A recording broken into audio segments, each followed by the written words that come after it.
মুসল্লি জীবনে পশ্চিম দিকে জানা দিলি আবার ভোটের সময় হাজির হলি তসবিহ একখান হাতে নিলি দাঁড়িয়ে দাঁড়ায় সেজদা দিলি মন্দিরের সামনে বাইরে গেলি তসবিহ শুদ্ধ সেবা দিলি তার নাম হলো ভোটের মুসল্লি আছে না নাই আছে মানে কি কাশিয়ানি গেছি গোপালগঞ্জ তাই হুজুর আমাকে এক নেতা ভোটের সময় একই ওয়াক্ত আসরের নামাজ 4 জায়গায় পড়ছে সুবহানাল্লাহ সুবহানাল্লাহ এরকম ভণ্ড নেতা আমরা চাই না ঠিক কিনা বলেন এমন ভণ্ড নেতা আল্লাহকে ফাঁকি দেয় ও জনগণের গম চুরি করে খাবি একটু বাদে না তেল চুরি করে খাটার মধ্যে ধাইকা তুই ঠিক কিনা জনগণের রড সিমেন্ট বালি সব পাইলে খাইয়া রডের বদলে বাঁশ কই জনগণের বাঁশ দেয় এমন নেতা আছে না নাই আল্লাহ নামাজি নেতা দিয়ে দাও বাংলার জমিনে তোমার কোরআনের আইন চালু করে দাও আর আমি একা দোয়া করলে হবে সবাই বলেন আমিন ওই মুসলমান মনে রাখবেন এই সুযোগও যদি না হয় সিজনারি ফল সব সময় পাওয়া যায় না আমের সিজনে আম পাওয়া যায় জামের সিজনে জাম পাওয়া যায় কাঁঠালের সিজনে কাঁঠাল পাওয়া যায় এখন এমন একটা সিজন চলতেছে এই সময় নেককার নেতা বানানো বড় সহজ আর এই সিজনেও যদি না পাওয়া যায় তাহলে বাংলার জমিনের মুসলমানদের কপালে আমাবস্যার রাত পোড়াবে না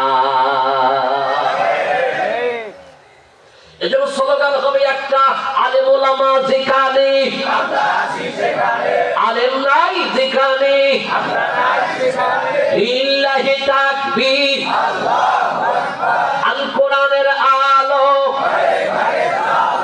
সংসদে জ্বলো ঘরে জ্বললি খালি হবে না সংসদে জ্বালাতে হবে সব ঘরে ঘরে জ্বলবে ঠিক কিনা বলে আল্লাহ কবুল করবেন আমিন তাই না বলে বাংলা সোনার বাংলা খালি নামই হয়ে যাবে জীবনও সোনা কেন কেবল রূপও হবে না এজন্যই তো শেখ সাহেব আফসোস করতে করতে মরছে সবাই বলছে সোনার খনি আর আমি পাইছি ঠিক কিনা বলে আমার এলাকার বাড়ি বাগেরহাট চিতরবাড়ি মানে গোপালগঞ্জের পাটগাছি কে ভাড়ার উপার থাকি যদিও খুলনায় কিন্তু আমি বাগেরহাটের লোক আমার এলাকায় এটা প্রসিদ্ধ একটা গল্প যদিও গল্প মানে বাস্তব কথা এটা গল্প আকার হয়ে গেছে এখন শেখ সাহেবের এলাকার লোক কিন্তু যথেষ্ট ভালোবাসতো এক কৃষক নিজের ক্ষেতের মূল্য শাক লাল শাক ওনারা হাদিয়া দেওয়ার জন্য নিয়ে আইছে আনলে পরে দারোয়ান নিয়ে ওনারা দিয়েছে উনি খুব খুশি যে ক্ষেতের জিনিস নিয়ে আইছে আমার দেওয়ার জন্য উনি খুশি হইয়া 20 টাকা দিতে কয় টাকা দারোয়ান মনে করছে যে এই করে মূল্য শাক দিয়ে ওকে 20 টাকা দেওয়া যায় 10 টাকা পকেটে দিয়ে আর 10 টাকা ওনারা দিয়ে করছে সাত তোমারে খুব খুশি হইয়া 10 টাকা দিছে ওরে কেন দিয়ে দুটো বেলা দেবে সব তোমার শয়তান কথা আমার নিজের খেতে চাচ্ছে টাকা দেবো কা যাই এই দৌড়ে জায়গা 4000 টাকা দিয়ে লাগলো 40 টাকা আসলে পকেটে তো তাই যে তুমি কয় টাকা পাইছো 10 টাকাই তো দিল ভাই যেই দেশে 2 তলা নিচে নামতি 20 টাকা 10 টাকা হইয়া যায় সেই দেশে আর কিছু আশা করি আর না করি শান্তির আশা করা যায় না যতদিন চোরবাট পার বন্ধ না হবে ততদিন পর্যন্ত বাংলার জমিন সোনার হবে না সোনার বাংলা খালি গান গায়া যাবা সোনার বাংলা সোনার হবে না সোনার মদিনা তখন হয়েছে মানুষগুলো যখন সোনার মানুষ হয়ে গেছে ঠিক কিনা বলেন দুই সাহাবী ঝগড়া লাগছে একজন জমিন কিনছে আর একজন জমিন বিক্রি করছে দুস্তরা জমিন যে কিনছে কেনার পরে চাষবাস করতে যায় আর জমিন খুঁড়তে গিয়ে একটা স্বর্ণের কলস পাইছে কি স্বর্ণের কলস এখন উনি নিয়ে আইছে ভাই তোমার জমিন আমি কিনছি স্বর্ণের কলসটা আমার না এটা তোমার আর উনি কয় আমি তো বেঁচে দিছি ও যা ছিল সব তোমার উনি কয় না রে বাবু আমি তো জমি কিনছি আমি তো কলস কিনি নাই দুইজনে জ্ঞান দাম পাচ্ছে এটা আমি দেবো না ওকে আমি দেবো না আমরা হলেও নিতাম না ঠিক না ওরে বাবা জ্ঞানদাম মাথায় দুইজনে কাজীর কাছে গেছে হযরত ওমর কাজীর কাছে যায় কয় যে হুজুর এই যে স্বর্ণের কলসটা পাইছি আমি তো খালি জমিন কিনছি আর ফেরত দিতে গেছি কলস উনি কলস নিতে চায় না উনি কয় সারা হুজুর আমি তো ওনার বেঁচে দিচ্ছি জমিন শুদ্ধ কলস শুদ্ধ আমি ফেরত দেবো কেন আরে কাজীও সেই রকম আমাকে কাজী হয়তো ধুলা না আনিস আমাদের দিয়ে যা কাজী বিচার করতেছে শোনো শোনো শোনো তোমার কি কোনো সন্তান ছেলে মেয়ে আছে একজন কয় হুজুর আমার একটা মেয়ে আছে আর যদি আমার একটা ছেলে আছে কাজী করে দুইজনে বিয়াই হয়ে যাও, ছেলে মেয়ে বিয়ে দিয়ে দাও, আর তাদের বিবাহের মধ্যে সামনের খরচের টাকা যা আছে খরচ করে দাও, তোমরা দুইজনে ভাগ করে সম পরিমাণ নিয়ে এলো।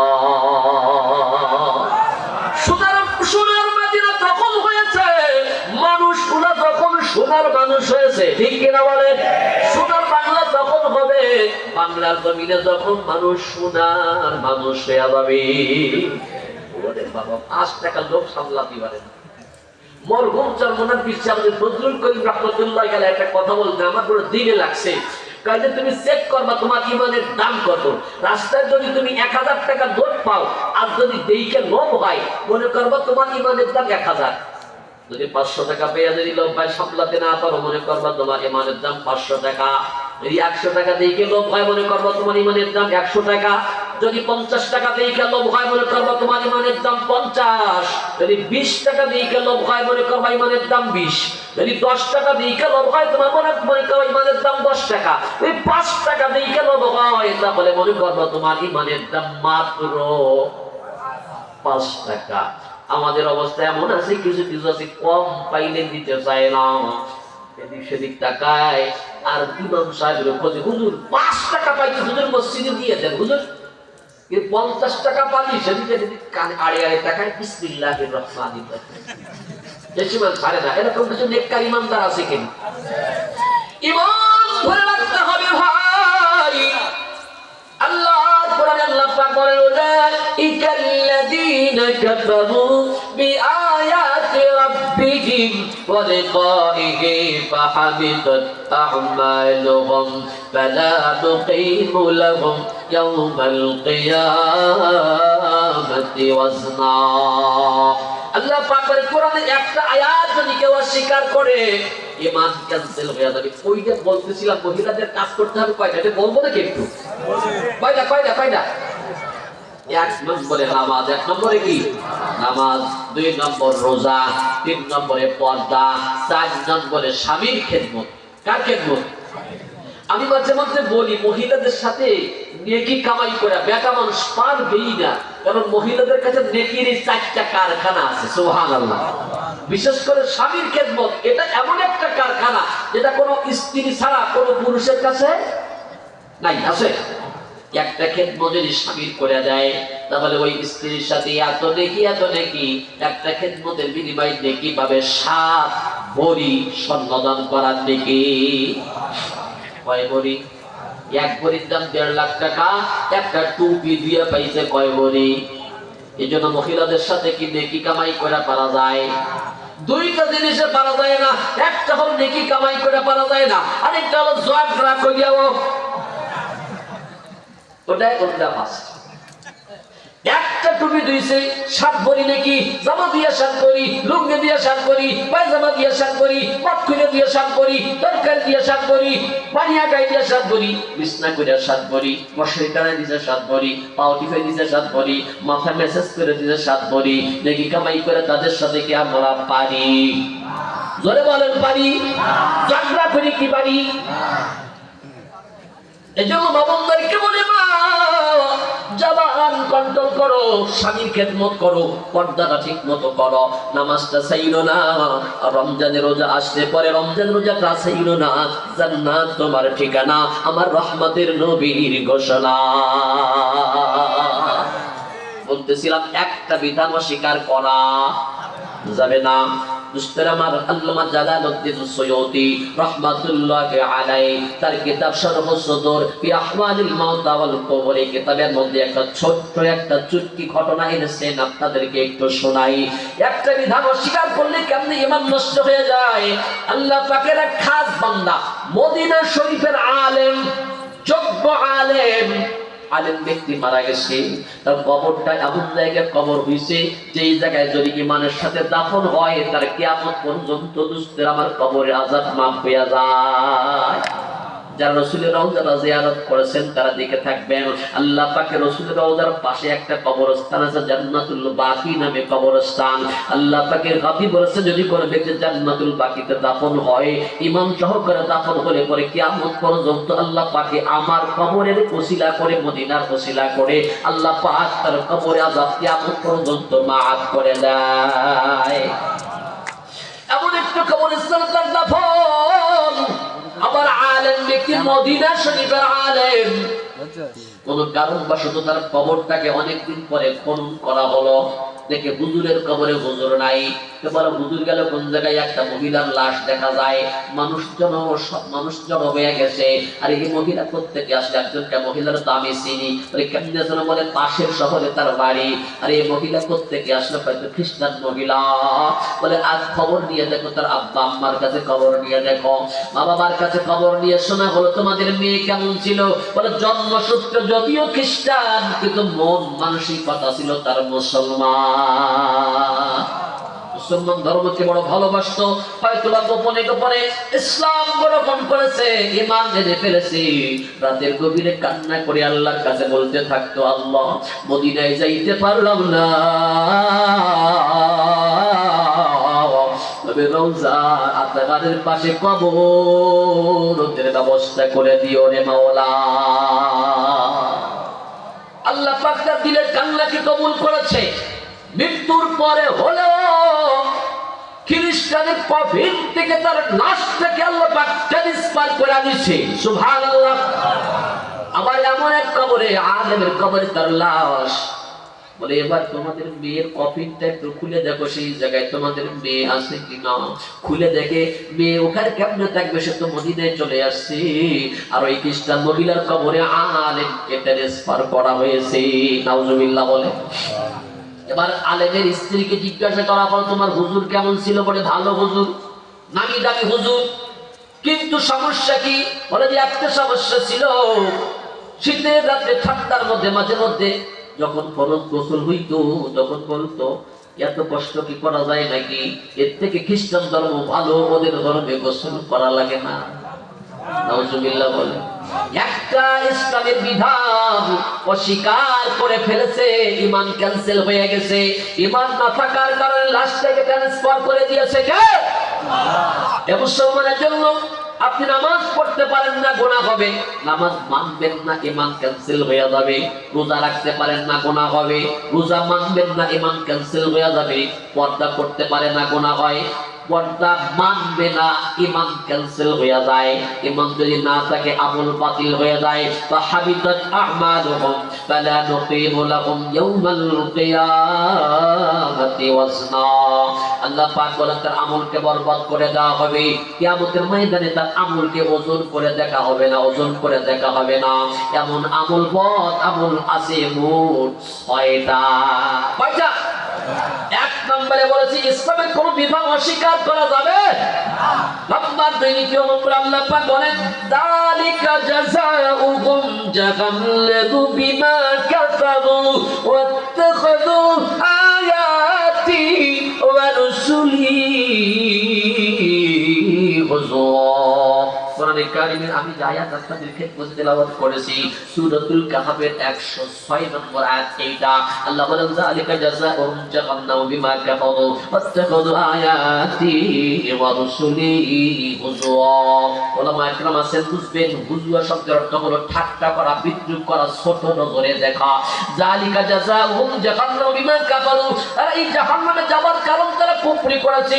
ওয়াত্তাখাযু আয়াতি ওয়া রুসুলি হুজুরা, এবং আমি আল্লাহর আয়াত অথবা রাসূলকে, রাসূলের হুকুমকে যারা ঠাট্টা করেছে, বিদ্রূপ নজরে দেখেছে, গুরুবঞ্চিত করে দেখেছে, তারা রাসূল অথবা আমি আল্লাহর আয়াতকে, ইসলামের কোন বিধানকে ছোট নজরে দেখেছি, ঠাট্টার নজরে দেখছে, ঈমান ক্যান্সেল হয়ে গেছে। ফাহাবিতাত আ'মালুহুম, সুতরাং তাদের আমলকে বাতিল করে দেয় কে? আর একটু ক্লিয়ার করে বলেন, একটা হলো মানে না, আর একটা হলো মানছে কিন্তু ঠাট্টা ঠাট্টা ইয়ার কি মস্কারা করে কি হুজুর ওরে হাফেজ আছে না ভাই? এই টুবির মধ্যে শয়তান, ধরে বলেন নাউজুবিল্লাহ। হুজুর তো কিছু কয় না, কারণ হুজুরে ভুল বলি হুজুর কিছু কয় না, তো এই জন্য হুজুরি হয় কা মরারে মারিস কা মরা নড়ে না তাই মারি। কি ঠিক কিনা বলে? দোষ ধরার পাইলে খালি হুজুর রই ধরো, ভুল না তাকিলেও ধরে, আছে না নাই? যদি একটু জোরে হাতে কয় হুজুর দাওয়াত আছে নাকি, হুজুরের হাতে আর কি করতে, হুজুর দাওয়াত আছে না, আস্তে হাতিকে পর্যন্ত খাইয়াই যা কি করতেছে, আছে না? আহা, আলেম তো আলেম, আলেম কোরআনের ইলম তার মধ্যে আছে, জন্য যদি তাকে ঠাট্টা করেন ঈমান ক্যান্সেল হয়ে যাবে। কারণ ইলম কোরআন কার? জোরে বলেন কার? মুসলমানের জন্য আলেমের কত দাম, কত মূল্য রে ভাই। যদি কোন আলেমকে আল্লাহ পাক শাস্তি দিবেন, আমার আপনার সামনে দিবে না, আল্লাহ পাকের ৭০,০০০ পর্দার ভেতরে টান দিয়ে আল্লাহ পাক নিজে তাকে শাস্তি দিবেন, আপনার আমার সামনে বেইজ্জতি করবে না। মুসলমান ভাইরা আমার, সেদিন বুঝতে পারি একজন হাফেজ কোরআনের দাম কত। আল্লাহ পাক রাসূল বলেন, আল্লাহ পাক বলবেন ইকরা ওয়ারতাকি, পড়ওয়ার চড়ো, যতগুলি আয়াত মুখস্থ আছে তত তালা বিশিষ্ট জান্নাত তোমাকে দেওয়া হবে। সেদিন বুঝাবি এমপির দাম বেশি নাকি আলেমের দাম বেশি, মন্ত্রীর দাম বেশি নাকি হাফেজের দাম বেশি, সেদিন বুঝাবি রে ভাই। এ মুসলমান, খবরদার খবরদার, কোরআনের কোন বিধানকে ঠাট্টা করা যাবে না। আলেমকে আলেম হওয়ার কারণে ঠাট্টা করে ঈমান থাকবে না। রাসূলের কোন তরিকাকে ঠাট্টা নজরে দেখা যাবে না। এক নম্বরে অস্বীকার করা যাবে না, দ্বিতীয় নম্বরে ঠাট্টা নজরে দেখা যাবে না। এটা হলো ২ নম্বর, ঈমান নষ্ট হওয়ার কারণ, আমল বাতিল হওয়ার কারণ। নাম্বার ৩, তৃতীয় নম্বর, আল্লাহ পাক রব্বুল আলামিন সূরা জুমার, সূরা জুমারের ৬৫ নম্বর আয়াত কারিমায় আল্লাহ পাক বলেন, ইন আশরাকতা লা ইয়াহবাতান্না আমালুক ওয়া লা তাকুনান্না মিনাল খাসিরিন।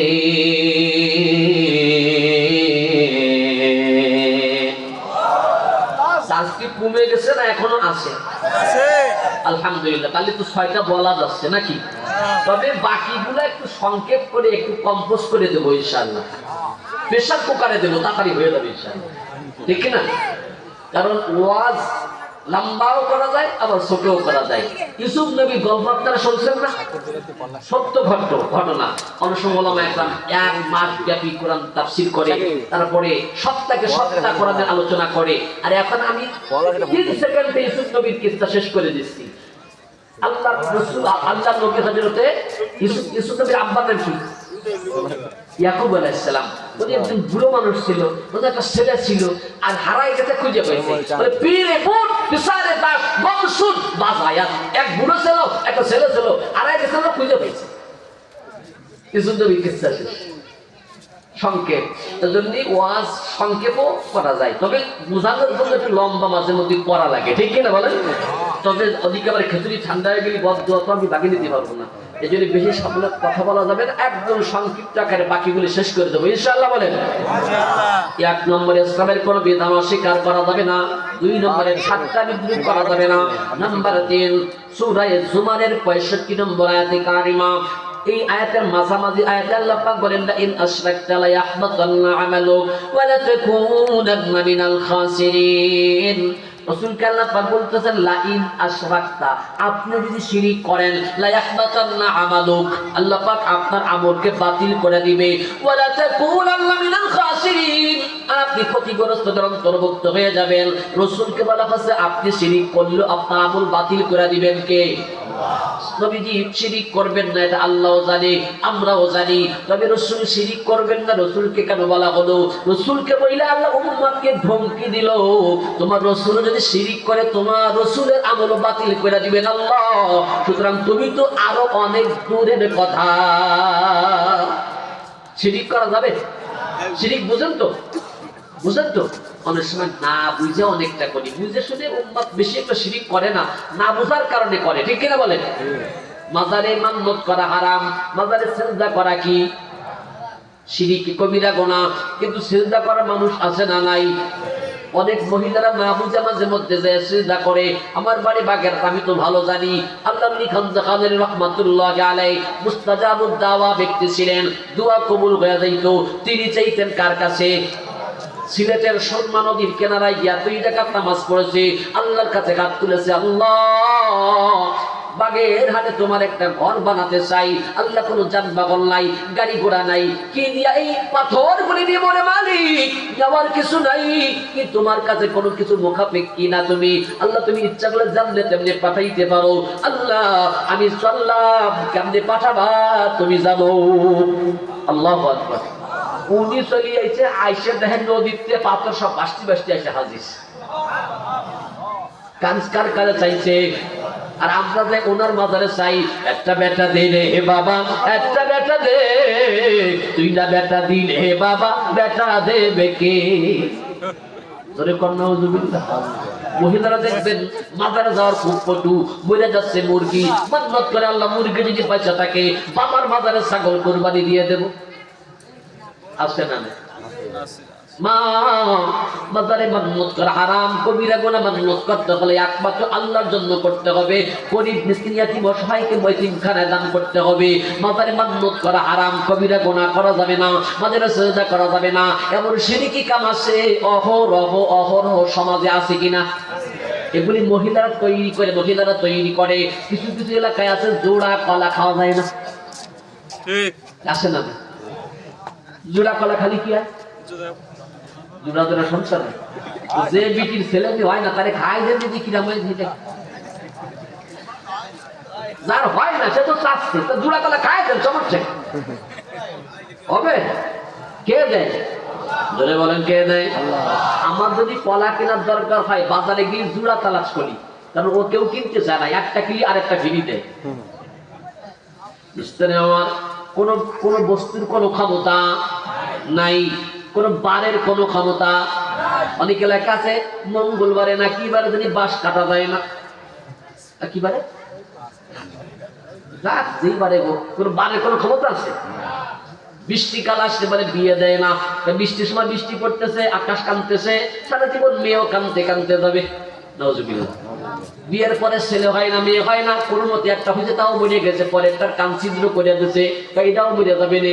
আরে ছিদ্র কান কাইতে দিলি ও সন্তান আল্লাহ যদি হায়াত না দেয় বাঁচার কেহ নাই। এমন সব কথা কারা বানায়? এখন দিয়ে বেশিরভাগ মহিলারা। এজন্য আমি এগুলোর নাম রাখছি হাদিসুল লেডিস। এগুলি মহিলাদের বানানো হাদিস, আল্লাহ রাসূল এগুলি বলেন নাই। আল্লাহ পাকের হাবিব বলে যারা এগুলি মানবে না বিনা হিসেবে জান্নাত তাদের ঠিকানা। সুবহানাল্লাহ। স্তরে আমার আল্লাহ পাকের হাবিবের ঘোষণা, বুখারীর হাদিস, ফরজ ওয়াজিব যারা মানবে, হালাল হারাম যারা মানবে, আর অতিরিক্ত 4টা শিরকি আকীদা থেকে বাঁচবে, রাসূল বলেন তারা বিনা হিসাবে জান্নাতে যাবে।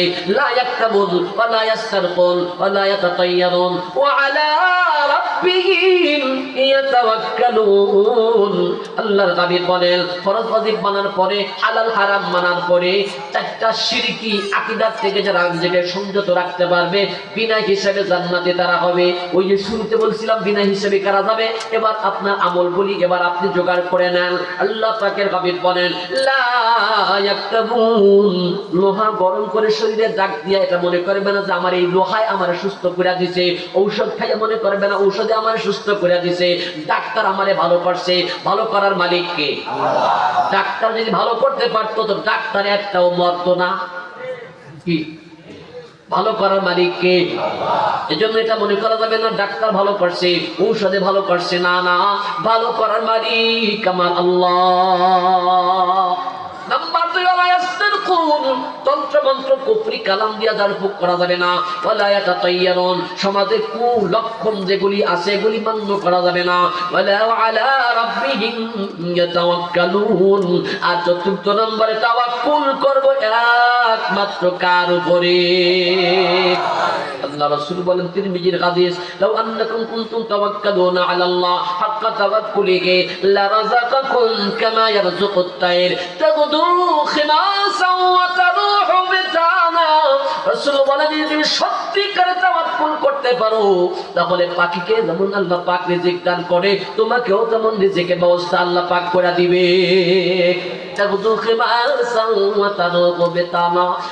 পাখি যেমন ক্ষুধার্ত পেটে বের হয়ে যায়, সন্ধ্যাবেলায় বাসায় ফেরার সময় ভর্তি পেটে ভরা পেটে ঘরে চলে আসে। আল্লাহ বলেন তুমি যদি পাখির মতো তাওয়াক্কুল করতে পারো, সত্যিকারে তাওয়াক্কুল যদি করতে পারো, আল্লাহ পাক তোমাকে পাখির মতো রিজিক দান করবে। আমার তাওয়াক্কুল আমরা সবাই করব, কিন্তু কেমনে তাওয়াক্কুল করব, কেমন তাওয়াক্কুল করব? বলে হযরতে হাজেরার নাম শুনেছি, ইসমাইল জননী ইব্রাহিম খলিলের স্ত্রী হযরতে হাজেরাকে তাওয়াক্কুলের মডেল বলা হয়, তাওয়াক্কুলের মডেল। যেমন তাওয়াক্কুল হযরতে হাজেরা করেছিল তেমন তাওয়াক্কুল। ছোট্ট করে একটু ধারণা দিয়ে আমি আলোচনা সমাপ্তি টানতে চাই। হযরতে হাজেরা ইসমাইল জননী ইব্রাহিম নবীর ছোট স্ত্রী হযরতে হাজেরা দুস্ত আমার বড় নেককার বড় জিন্দার আল্লাহ ওয়ালি ছিলেন। ইব্রাহিম খলিল যেমন আল্লাহ পাকের খলিল ছিলেন, তার স্ত্রী হযরতে হাজেরাও আল্লাহ পাকের প্রিয় বান্দী ছিলেন। আবার স্বামী ভক্তা স্ত্রী ছিলেন হযরতে হাজেরা। আল্লাহ পাক হযরত ইব্রাহিমকে কোনো সন্তান প্রথম পর্যায়ে দেন নাই, 85 বছর পর্যন্ত কোনো সন্তান ছিল না। হযরত ইব্রাহিম সন্তান ছিল, 86 বছরের মাথায় গিয়ে একটা মাত্র সন্তান পাইল। ইব্রাহিম নবী খুশি নাকি বেজার? মহা খুশি, মহা খুশি। দুস্তের আমার সারাক্ষণ সন্তান কোলের মধ্যে নিয়ে পয়সা থাকে, চোখটা জোড়ায়া চোখ দিয়া সব সময় হযরত ইসমাইলের দিকে তাকায়া তাকায়া মনটা জোড়ায় চোখটা ভরে। আল্লাহ পাক ডাক দিয়া বলে ইব্রাহিম সন্তান দিলাম আমি, এখন দেখি আমার থেকে সন্তানকে ভালোবাসো তুমি, আমার থেকে সন্তানকে ভালোবাসা যাবে না। ইব্রাহিম বললেন আরে মালিক না, তোমার ভালোবাসার জায়গাটা কেউ দুনিয়ার নিতে পারবে না। আল্লাহ বলে মুখে বললে হবে না, পরীক্ষা দেওয়া লাগবে, আমি দেখতে চাই আমাকে ভালোবাসে বেশি নাকি সন্তানকে ভালোবাসে বেশি। আল্লাহ আর খলিল ইব্রাহিম বলে মালিক সব প্রকার পরীক্ষা দিতে হবে, প্রস্তুত। বলে তাহলে চলে যাও। 6 মাসের বাচ্চা হযরত ইসমাইল সহ তার মা হযরতে হাজেরাকে বাইতুল মুকাদ্দাস থেকে 1232 কিলোমিটার বাইতুল্লাহ খানায় কাবার চত্বরে মরুভূমি এলাকা, কোন দিকে 300 কিলোমিটার, কোন দিকে 400 কিলোমিটার, কোন মানুষ নেই, জনবসতি নাই, এই জায়গায় ফাঁকা ময়দানে রাইকা চইলা আসবা। পেছনের দিকে তাকাবানা তো তাকাবানা, কোনো কথাও বলতে পারবা না, চইলা যে আসবা 2 বছরের মধ্যে খবর পর্যন্ত নিতে পারবা না। কত কঠিন পরীক্ষা।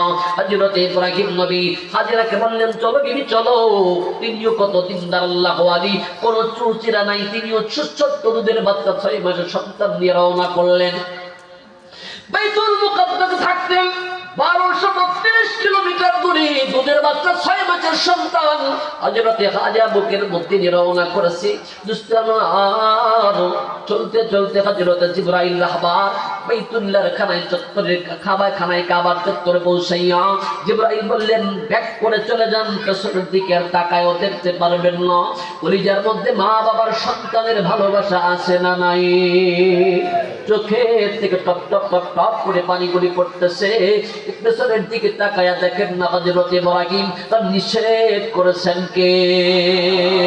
মুসলমান ভাইরা আমার, পেছন থেকে হযরত হাজেরা লাগতে বলে প্রাণের স্বামী এতক্ষণ তো কিছুই বলি নাই, এখন থেকে না বইলে আবার চলিয়াও যান। আমরা কি কোনো অপরাধ করে ফেলেছি নাকি? একটু তো বইলা যান, আপনি না বললে ক্ষমা না চাইতে পারলে আমরা জাহান্নামী হয়ে যাব। কোনো কথা বলতে নিষেধ করেছেন কে? হযরত হাজেরা বললেন আরে কমসে কম ইশারা তো কইরা বইলা যান যে আমরা আল্লাহ পাকের হুকুম করেছি কিনা, আমারা আল্লাহ, আল্লাহ কি আপনাকে আদেশ করছেন কিনা? তিনি ইশারা করে বললেন নাআম, আল্লাহ পাক আদেশ করছেন। আর কোনো কথা বলতে পারছেন না, ফুবায়া ফুবায়া কাঁদতেছেন। হযরতে হাজেরা জবাব দিয়ে কাঁদতে হবে না, ইযাল্লা ইউযাইআনা, আল্লাহ যদি রাইকা দাইতে বলে আর কাঁদতে হবে না, জান চইলা চইলা যান। আল্লাহ যদি বইলা থাকে কেউ আমাদের ধ্বংস করতে পারবে না।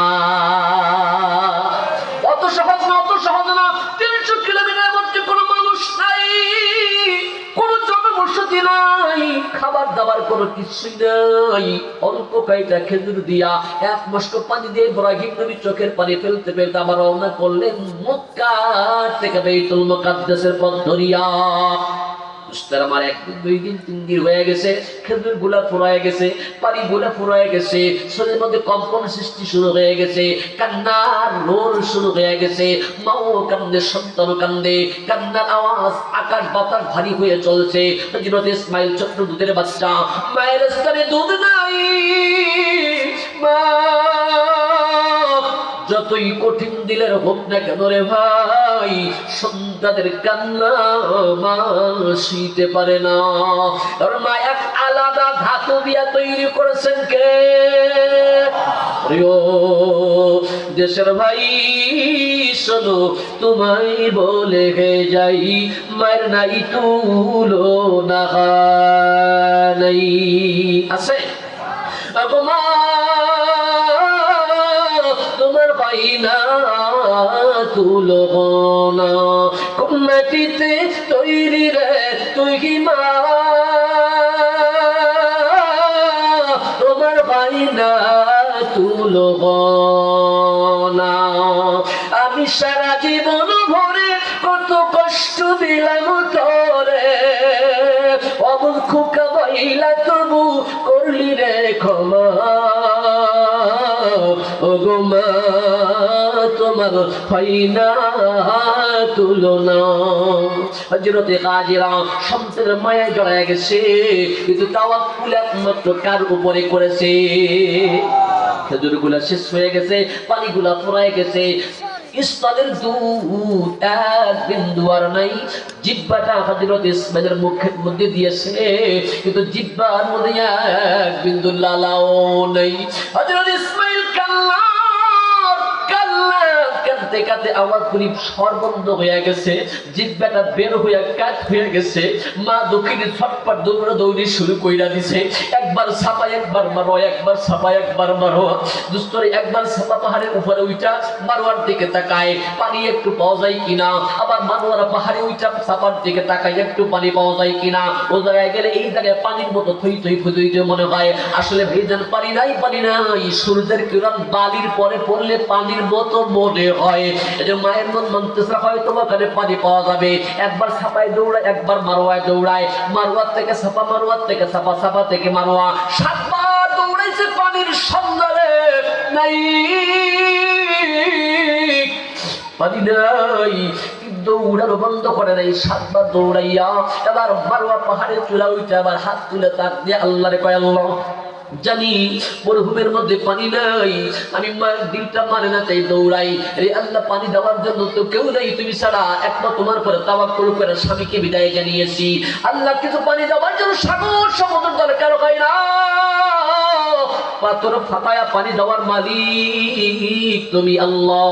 আল্লাহ, এক ফোঁটা পানি আমার সন্তানের জন্য ভিক্ষা দিয়া দাও।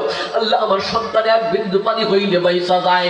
আল্লাহ, তুমি এত কঠিন হইও না, আমার সন্তান, আমার একটাই মাত্র সন্তান, বুকের থেকে সিনায় আনিও না। এর মালিক আমি কি জবাব দিব? স্বামী আমার এই কাছেই লেগেছে, সন্তান চাহ। স্বামী যদি আইসা জিজ্ঞাসা করে নিবি সন্তান কি করলি, কি জবাব দিব তোমার ইব্রাহিম খলিলের কাছে? আল্লাহ, আল্লাহ, আমার বুকের থেকে আমার সন্তানটা কাইরা দিও না, এক ফোঁটা পানি আমার ভিক্ষা দাও রে মাওলা। আল্লাহ পাকের কুদরত দিলে জোশমাই রেখেছে। জিবরাইলকে ডাক দিয়ে বললেন, জিবরাইল রে, 600 ডানা করে নূরের পাহাড় পয়ার করে দান করছি, 2টা ডানা পানি মারলে আধা সেকেন্ডে দুনিয়া চইলা যাও। তুই 600 ডানা আজকে সবগুলা ছাইরা দে, আমার ইসমাইলের পায়ের গোড়ালির সাথে তোর নূরের পর লাগাইয়া ধাক্কা দিয়া পানি বাহির কইরা দে। আমি আজ রাত চোখের পানি সইতে পারি না, আমি আল্লাহ দুনিয়ার থেকে পানি দিতে যাই। সুবহানাল্লাহ।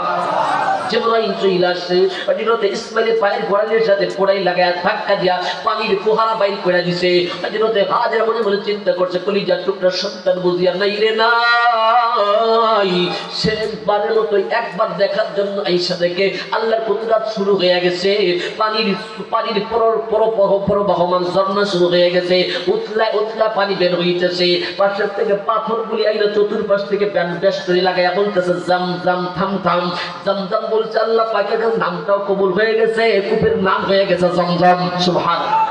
এক কুদরতি পানি একমাত্র তাওয়াক্কুল করেছে কার উপরে? বুঝতে পারি এই জায়গা পানির কোনো কল্পনা করা যায় না। পাথর ফাটায় পানি দিয়েছেন কে? আল্লাহ পাক হযরতে হাজেরার তাওয়াক্কুলের বরকতে এমন কুদরতি পানি আল্লাহ দান করছে। এখন ওই পানি কোটি কোটি মানুষ পান কইরা এক বিন্দু পানি কমাতে পারে না। হাজিরা গ্যালন বাংলাদেশের বিভিন্ন দেশে নিয়ে যায়, সৌদির সব জায়গায় এখান থেকে পানি সাপ্লাই হয়, শুধু মক্কা হয় মদিনায় গ্যালন নিয়ে মদিনায় চইলা যায়, কিন্তু কূপের থেকে এক বিন্দু পানি কমে না। সুবহানাল্লাহ। তাওয়াক্কুল করেছে কার উপরে? আল্লাহ পাকের হাবিব তাই বলেন ওয়া আলা রাব্বিহিম ইয়াতাওয়াক্কালুন। যদি সত্যিকারে আল্লাহর উপরে তাওয়াক্কুল করতে পারো, আল্লাহ পাক তোমাকে পাখির মতো রিজিক দান করবে, হাজরার মতো রিজিক দান করে দিবে। আমার এজন্য খবরদার শিরিক আমরা করব না। এক নম্বরে কোন বস্তুকে জীবনদাতা মনে করবো না, ঔষধ খাই মনে করবো না ঔষধ সেইরা দিচ্ছে। 2 নম্বরে তন্ত্রমন্ত্র কর্তৃক কালাম, এটা শিরিক, এটা করবো না। 3 নম্বরে সমাজের কুলক্ষণ গুলি শিরিকে গুলি মানব না। আর তাওয়াক্কুল করবো কার উপরে? শিরিক করলে ইমান নষ্ট হয়ে যায়। সূরা জুমারের 65 নম্বর আয়াতে কারিমার ঘোষণা, আল্লাহ পাক তার রাসূলকে বলতেন লা ইন আশরাকতা লা ইয়াহবাতান্না আমালু। আপনি শিরিক করলে আপনার আমলকে বরবাদ করে দেওয়া হবে। 1 নম্বর ইমান নষ্ট হয়ে যাওয়ার কারণ, আমল বরবাদ হয়ে যাওয়ার কারণ ইসলামের কোন বিধান অস্বীকার করা। 2 নম্বর ঠাট্টা উপহাস করা। 3 নম্বর শিরিক করা। নাম্বার 4 চতুর্থ নম্বরে কোরআন কারিমের 5ম নম্বর সূরা মায়েদার 51 নম্বর আয়াতে কারিমা, আল্লাহ পাক বলেন ইয়া আইয়ুহাল্লাযীনা আমানু লা তাত্তাখিযুল ইয়াকুতা ওয়ান নাসারা আউলিয়া বা'যুহুম আউলিয়াউ বা'দ ওয়া মান ইয়াতাওয়াল্লাহুম মিনকুম ফাইন্নাহু মিনহুম। আল্লাহ পাক সূরা মায়েদার 51 নম্বর আয়াতে কারিমার মধ্যে বলেন, ওই ইমানদাররা কাফের মুশরিককে বন্ধু হিসেবে গ্রহণ করবা না। তারা নিজেদের বন্ধু, তারা তোমাদের বন্ধু না। ওমাই ইয়াতাওয়াল্লাহুম মিনকুম ফাইন্নাহু মিনহুম। যারা তোমাদের মধ্য থেকে কাফের মুশরিককে দিল থেকে ভালোবাসে বন্ধু হিসেবে গ্রহণ করবে, তারাও তাদের অন্তর্ভুক্ত হয়ে যাবে, তারাও কাফের হয়ে যাবে, ঈমান ক্যান্সেল হয়ে যাবে। ওয়া হাবিতাত আ'মালুহুম, আমল বরবাদ হয়ে যাবে। কাফের মুশরিককে দিল থেকে ভালোবাসা যাবে। কোন হিন্দু আমাদের দেশে আছে, তার ক্ষতি করব না, এটা ইসলাম মানে না যে তার ক্ষতি করব, তবে তাকে বন্ধু হিসেবে গ্রহণ করা যাবে না। এটা হলো চতুর্থ নম্বর। নাম্বার 5 5ম নম্বরে ইবাদত করব একমাত্র কার জন্য?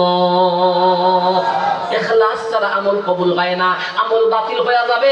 ইখলাস না থাকলে আমল কবুল হবে না।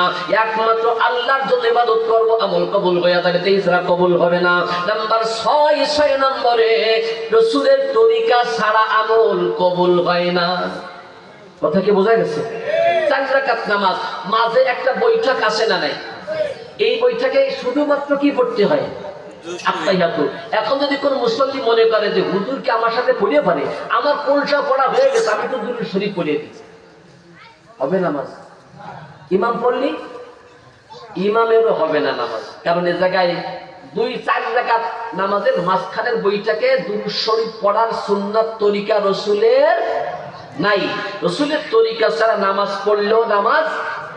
আবার রাসূলের তরিকা সহ বাথরুমে গেছি, পায়খানায় প্রস্রাবখানায় গেছি, রাসূলের তরিকায় গেছি, তো বাথরুমও নেকি হবে। সুবহানাল্লাহ। এজন্য রাসূলের তরিকা ছাড়া যদি করি ইবাদত কবুল হয় না। ইখলাস ছাড়া যদি করি ইবাদত কবুল হয় না। দুষ্টামানের জন্য ইখলাস ছাড়া করব না, আল্লাহর সন্তুষ্টির জন্য করব, রাসূলের তরিকায় করব, ওটাই নেক আমল হবে। আমি বললে নেক আমল হবে না, আল্লাহ তার রাসূল যেটাকে নেক আমল বলবে ওটাই নেক আমল হবে, ঠিক কিনা? এজন্য লম্বা চড়া কথা বলা যাবে না, কারণ যে কটা বাজার সে কটা বাজে গেছে, আমার মেয়াদ শেষ হয়ে গেছে। আমার দাওয়াত ছিল কয় তারিখে? 3 তারিখে। তো 3 তারিখও শেষ, আমার মেয়াদও শেষ। এর জন্য সামনের দিকে আর যাওয়া যাবে না। বিশেষ করে যেহেতু অসুস্থ আছে, এই জন্য সকলের কাছে দোয়া চাচ্ছি, সকলে দোয়া করবেন আল্লাহ পাক যেন আমাকে সুস্থ করে, আমাদের সকলকে ঈমান নিয়ে কবরে যাওয়ার তৌফিক দান করে। বলেন আমিন। যেহেতু আবার খেসুরি আছে, খাওয়ার সময় আবার বদ্ধ করবেন, হুজুর এতক্ষণ ছাড়ে নাই, এখন ঠান্ডা খেসুরি কি খাওয়া যায়? এই জন্য লম্বা ছাড়ার কথা না। বিশেষ করে আল্লাহ পাক আজকে মাহফিলকে কবুল করে, আমাদের নাজাতের জরিয়া করে, যুবকগুলি যারা আজকে মাহফিল আয়োজন করেছে যুবকদেরকে কবুল করে, এলাকাবাসীকে আল্লাহ কবুল করে, যারা মাহফিল আয়োজন করেছে, লাইটিং, প্যান্ডেল, মাইকিং, যে যেভাবে সাহায্য করছে আল্লাহ পাক সব ভাইকে কবুল করে, বলেন আমিন। যারা দোয়া চেয়েছে, অনেকে দোয়া চেয়েছে, অনেকে চাইতে পারেনি, সকলের জন্য আমরা প্রাণ করে দোয়া করি। যারা সুস্থ আছে, অসুস্থ আছে, যারা মারা গেছে, আগামী বছর থেকে থাকবে জানি না, আল্লাহ পাক গত বছর যারা ছিল এবছরে নাই, তাদেরকেও যেন মাফ করে দেয়, বলেন আমিন। তো দোয়া হয়ে যাবে, আর কথা লম্বা চড়া করা যাবে না। সকলে আমরা দুরূদ শরীফ পড়ি। আল্লাহুম্মা সাল্লি আলা সাইয়্যিদিনা ওয়া নাবিয়িনা ওয়া শাফিঈনা ওয়া হাবিবিনা। ঠিক আছে। اللهم صل على سيدنا ونبينا وشفيعنا وحبيبنا ومولانا محمد صلى الله تعالى عليه وعلى آله وأصحابه وبارك وسلم. الحمد لله رب العالمين والصلاة والسلام على سيد المرسلين. ربنا ظلمنا أنفسنا وإن لم تغفر لنا وترحمنا لنكونن من الخاسرين. ও দয়ার মালিক, দয়া করে মেহেরবানি করে আল্লাহ আমাদেরকে মাফ করে দাও। রাত গভীর হয়ে গেছে, তাহাজ্জুদের সময় হয়ে গেছে। আল্লাহ, সারা রাত বা সারা দিন তোমাকে বান্দা ডাকতে থাকে, রাত যখন গভীর হয়ে যায় তুমি তো বান্দাকে ক্ষমা দেওয়ার জন্য ডাকতে থাকো রে আল্লাহ। জানি আমরা ক্ষমার যোগ্য বান্দা না, কিন্তু তুমি যদি মাফ করে দাও তোমার দয়ার ভান্ডারে কোনো কমতি হয় না। কত নেককার, কত দিনদার, কত আল্লাহ ওয়ালা, কত নামাজি, কত আলেম ওলামা, কত বুজুর্গানে দ্বীন, আল্লাহ কত হাফেজে কুরআন, আল্লাহ কত মসজিদের ইমাম, আল্লাহ তোমার শাহিদের উপরে হাত পেতেছে রে মাওলা। আমি মুসাফির তোমার নেককার বান্দাদের হাতের সাথে মিলায়া হাত পেতে ধরেছি রে মালিক। আল্লাহ যার হাত বেশি কবুল তার হাতের উসিলায় আমাদের সবাইকে মাফ করে দাও। রাত গভীর হয়ে গেল, তোমার এই বান্দাগুলি মাথা নাড়াইল না, সারা রাত তোমার কোরআনের আলোচনা হইলে শুনতো, কিন্তু আমি বড় দুর্বল মানুষ, পারি না। আল্লাহ দয়া করে আমাদের এই আশার বসাকে নাজাতের জন্য জরিয়া বানায়া দিও। হাসরের কঠিন ময়দানে যেদিন মানুষ নাফসি নাফসি বলতে থাকবে, যেদিন নবীরা পর্যন্ত নাফসি নাফসি করতে থাকবে, আল্লাহ জানি না কে নাজাত পাবি আর কে ধরা খাইয়া যাবে। আল্লাহ কোরআনের মাহফিল থেকে একটা শ্রোতাও যদি নাজাত পেয়ে যায়, আমি গুনাহগারকে মাফ কইরা দিও, আমার নাজাতের জন্য জরিয়া বানাইয়া দিও। আমি গুনাহগার যদি কোনো হবে নাজাত পাইয়া যাই, এই চেহারাগুলি ভোলায়া দিও না, ভোলায়া দিও না, একসাথে সবাইকে মাফ করে দিও রে আল্লাহ। রাত গভীর হয়ে গেছে, অনেকে বসে আছে, বাবা আমার জন্য দোয়া না করে যাবে না, কারণ মা বলে ডাকার মতো কেউ নাই, আব্বা বলে ডাকার মতো অনেকের নাই। চক্ষুটা বন্ধ করলে ওই তো মায়ের চেহারাটা দেখা যায় রে আল্লাহ। ওই কবর থেকে ডাক মারে, ও সন্তান কিছুই চাই না, কিছুই চাই না। শীতের দিনে কত আরামে এসে থাকো, লেপ কাটায় থাকো, আমি বড় অসহায়, এর সন্তান কত শীতের পিঠা খাও, আমি পিঠাও খাইতে চাই না। ভালো খাবার আমার আর দরকার না, ভালো পোশাক আর লাগবে না, আমি বড় অসহায় ভিক্ষুক কাঙ্গাল, তোর চোখের এক ফোঁটা পানি আমায় ভিক্ষা দে। এক ফোঁটা পানির বিনিময়ে মালিক বুঝে আমারে মাফ করিয়া দিবে। আমি ভগবান তোর জন্য চোখের পানি ফালাইছে, তাই কান্না করেছি রে সন্তান। আমি আজকে বড় অসহায়, আঁচলটা পেতে ধরেছি, এক ফোঁটা পানি আমায় ভিক্ষা দিয়ে যা, এক ফোঁটা পানি আমায় ভিক্ষা দিয়ে যা। আরে মালিক তোমার হাতে পড়েছি, সন্তান যখন আমার কথা মনে করিয়া চোখের কোনায় পানি,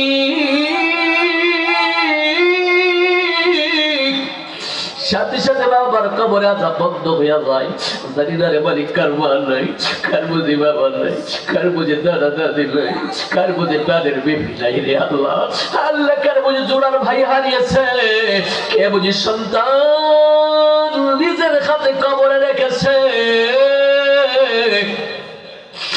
জানি না রে মালিক, জানি না কার কোথায় অন্ধকার কবরে ইয়াতিমের মতো তাকাই আছে রে বাবলা। মেহেরবানি করে দয়া করে এই মুহূর্তে সকলের সব আপনজনদেরকে মাফ করে দাও আল্লাহ। এলাকার সব কবরবাসীকে জান্নাতে ঠিকানা দান কইরা দাও। কুরআনের মাহফিলের বরকতে এলাকার সকল কবরবাসীকে মাফ করে দাও আল্লাহ। হে মালিক, সবাই বুঝিয়ে কি পড়ে যাচ্ছে রে, কই আগে রওনা গায় কই পিছে রওনা, এহি हम सब मुसाफिर है कब्र आखिर ठिकाना। আল্লাহ দুই চার দিন ঘোরায়া ফিরা ওই কবরে ডাক দিয়া নিয়ে যাবাও। যখন মৃত্যু দিবারে আল্লাহ ইমানের মৃত্যু দান করে দিও রে মাওলা। সেজদার হালাতে মৃত্যু দিও, ইবাদতের হালাতে মৃত্যু দান কইরো, জিহাদের ময়দানে মৃত্যু নসিব করে দিও, জুমার দিন মৃত্যু দিও, নেক কাজে রত অবস্থায় ভালো কাজে থাকা অবস্থায় মৃত্যু দান কইরো আল্লাহ। মৃত্যুর আগে একবার হলেও সুদান মক্কা মদিনা জিয়ারতের তৌফিক দান করে দিও। কত কাফের মুশরিকরা তোমার নবীকে দেখলো আল্লাহ, কত কাফের মুশরিকরা তোমার নবীকে দেখলো, কত জঙ্গলের প্রাণী তোমার নবীকে দেখে ধন্য হয়ে গেল। আমারই পরিবারের যাব মদিনা, টাকা নাই রে করি নাই রে কেমনে যাব মদিনায়, ডানা পেলে উড়া যাইতাম নবীর রোজায়। মালিক একবার হলেও সোনার মদিনা জিয়ারতের তৌফিক সকলকে দান করে দাও আল্লাহ। যারা গেছে বারবার যাওয়ার তৌফিক দিয়ে দাও। মাঝে মধ্যে ইয়াতিম নবীর রওজা থেকে পর্দাটা তুইলা ঘুমের ঘরে জিয়ারতের সুযোগ দান করে দাও আল্লাহ। সবাইকে কবুল করে নাও, সকলের বালা মুসিবত দূর করে দাও আল্লাহ। এলাকা অনেকে দোয়া চেয়েছে, সকলের সব মুসিবত দূর করে দাও আল্লাহ। এলাকার সবাইকে মাফ করে দাও। যারা মাহফিলে সাহায্য করেছে তাদেরকে তুমি মাফ করে দাও আল্লাহ। যারা দান সদকা করেছে তাদের দানগুলি কবুল করে নাও। যারা মেহমানদারি ব্যবস্থা করলো জান্নাতি মেহমান বানায়া দাও আল্লাহ। আলেম উলামাকে যারা মেহমানদারি করলো দয়া করে জান্নাতের ভিআইপি মেহমান তাদের বানায়া দাও আল্লাহ। মা বোনরা পর্দার অন্তরালে হাত পেতেছে রে মালিক, দয়া করে তাদেরকে আল্লাহ কবুল করে নাও, পর্দাশীলা বানায়া দাও, নামাজি বানায়া দাও, স্বামী স্ত্রী মহব্বত পয়দা করে দাও, নেককার সন্তান তুমি দান করে দাও আল্লাহ। সন্তান আলেম বানায় আল্লাহ, আলেম বানায় যাইতে পারি তৌফিক দিয়া দাও আলেম সন্তানের জানাজা আমাদের ভাগ্যে নসিব কইরা দাও আল্লাহ। আলেম সন্তান আমাদেরকে দান কইরা দাও আল্লাহ। ঘরে ঘরে আলেম দান কইরা দাও, তোমার দ্বীনে প্রচার প্রসার ঘটাতে পারে তৌফিক দিয়ে দাও দয়া করে। মেহেরবানি করে যারা অসুস্থ আছে সুস্থ করে দাও। খাস করে আমি গোলাম তোমার আল্লাহ, কথা বলতে বড় কষ্ট হয়, দয়া করে সুস্থতার নিয়ামত তুমি আমাকেও দান করিয়া দাও। হে মালিক, আজকের মাহফিল খানা কবুল করে দাও, ভুল ত্রুটিগুলি মাফ করে দাও। লাইটিং প্যান্ডেল মাইকিং যে যেভাবে কষ্ট করেছে সকলের কষ্ট মেহনতকে কবুল করে নাও আল্লাহ। নাজাতের জন্য জরিয়া করে দাও আল্লাহ। আল্লাহ দয়া করে সকলকে তুমি কবুল করো, সকলের সব ভুল ত্রুটিগুলি মাফ করে দাও, অভাব অনটন দূর করে হালাল রুজির ব্যবস্থা করে দাও, সবাইকে নামাজি বানায় দাও, ঈমান ওয়ালা বানায় দাও, ঈমান নিয়া কবরে যাইতে পারে তৌফিক দান করে দাও আল্লাহ। অনেকে দোয়া চেয়েছে, অনেকে দোয়া চেয়েছে আল্লাহ। আল্লাহ ইকরাম ভাই সহ ইমাম সাহেব সহ আরো অনেকে দোয়ার দরখাস্ত করেছে। মেহেরবানি করে যে যে আশা করে দোয়ার দরখাস্ত জানিয়েছে মেহেরবানি করে সকলের নেক আশাগুলো পুরা করে দাও রে মাওলা। বিপদ মুসিবত দূর করে দাও রে আল্লাহ। দূর দূরান্ত থেকে বাইরের থেকে যারা সম্পদ দিয়ে সাহায্য করেছে, এলাকার থেকে যারা সহযোগিতা করছে সকলের সাহায্যকারী তুমি হইয়া যাও রে আল্লাহ। মাহফিল কানা কিয়ামত পর্যন্ত কবুল করে নাও, মাহফিল কানা কবুল করে নাও। রব্বির হামহুমা কামা রব্বায়ানি সগীরা, রব্বির হামহুমা কামা রব্বায়ানি সগীরা। ربنا تقبل منا إنك أنت السميع العليم وتب علينا إنك أنت التواب الرحيم سبحان ربك رب العزة عما يصفون وسلام على المرسلين والحمد لله رب